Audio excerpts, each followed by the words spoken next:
Halo teman-teman, di video kali ini kita akan membahas mengenai perawatan dan pencegahan penyakit ginjal kronis.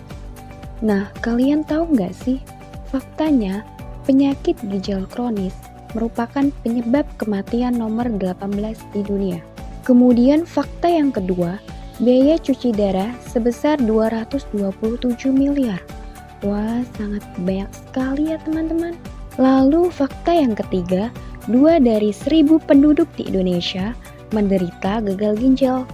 Dan yang paling mengejutkan, 2,4 triliun dihabiskan untuk biaya penyakit gagal ginjal. Sebelum kita membahas mengenai penyakitnya, kita harus tahu dulu nih, apa saja sih fungsi dari ginjal? Yang pertama, mengeluarkan sisa-sisa produk dari tubuh. Yang kedua, menyeimbangkan cairan tubuh. Yang ketiga, memproduksi sel darah merah. Yang keempat, mengatur tekanan darah. Dan yang terakhir, mengaktifkan vitamin D untuk kesehatan tulang dan gigi. Kalian tahu nggak sih, apa itu penyakit ginjal kronis?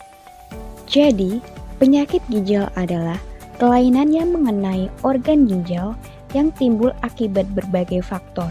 Biasanya, timbul secara perlahan dan sifatnya menahun.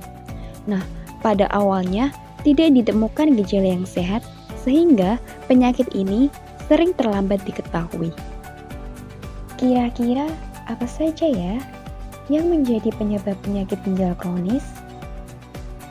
Penyebab penyakit ginjal kronis yang pertama ada diabetes mellitus. Diabetes tipe 1 dan tipe 2 merupakan salah satu penyebab utama gagal ginjal kronis. Tingkat gula darah yang tinggi dapat merusak pembuluh darah dan sel-sel ginjal, yang menyebabkan kerusakan fungsional yang bersifat permanen.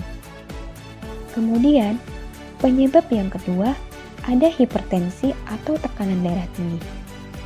Salah satu pemicu utama gagal ginjal kronis adalah tekanan darah tinggi.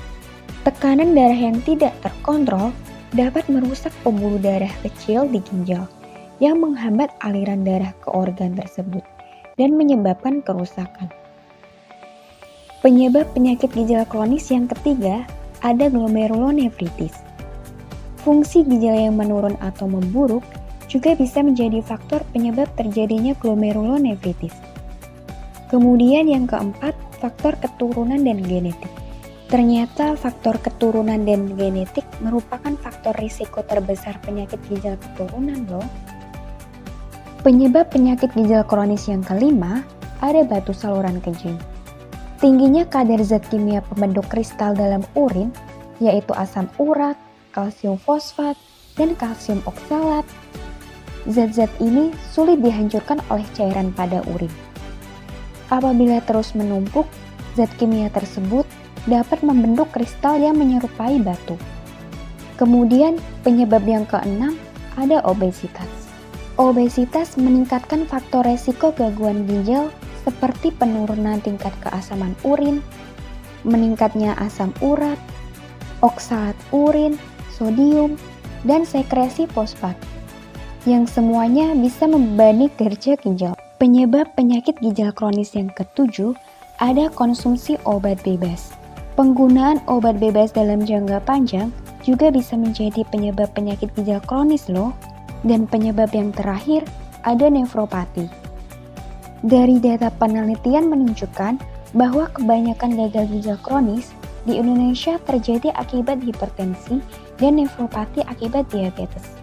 Nah, tanda gejala penyakit ginjal kronis apa saja sih? Yang pertama, tekanan darah tinggi. Yang kedua, perubahan frekuensi dan jumlah buang air kecil dalam sehari. Yang ketiga, adanya darah dalam urin. Yang keempat, lemah serta sulit tidur. Tanda gejala yang kelima, kehilangan nafsu makan. Yang keenam, sakit kepala. Yang ketujuh, mual dan muntah. Yang kedelapan, bengkak terutama pada kaki dan pergelangan tangan, serta pada kelopak mata pada waktu pagi hari. Nah, dan yang terakhir, tanda gejalanya ada sesak nafas. Komplikasi penyakit ginjal kronis dapat menyebabkan penyakit kardiovaskuler. Proses kronis terjadi pada gagal ginjal sehingga menyebabkan penyakit jantung koroner, penebalan otot jantung, dan gagal jantung. Komplikasi yang kedua, hiperkalemia. Penurunan ekresi kalium urin yang terjadi pada CKD dapat menyebabkan ketidakmampuan mempertahankan homeostatis kalium. Komplikasi penyakit ginjal kronis yang ketiga, anemia. Penyebab utama anemia pada pasien CKD ialah defisiensi hormon eritropoietin. Dikarenakan ginjal tidak dapat memproduksi eritropoietin yang cukup. Yang keempat, ada komplikasi gastrointestinal. Pasien CKD dengan kadar ureum tinggi rentan mengalami gejala saluran cerna. Komplikasi yang kelima, neuropati perifer. Neuropati perifer terjadi pada pasien pradialisis yang prevalensi dan keparahannya meningkat seiring memburuknya gagal ginjal.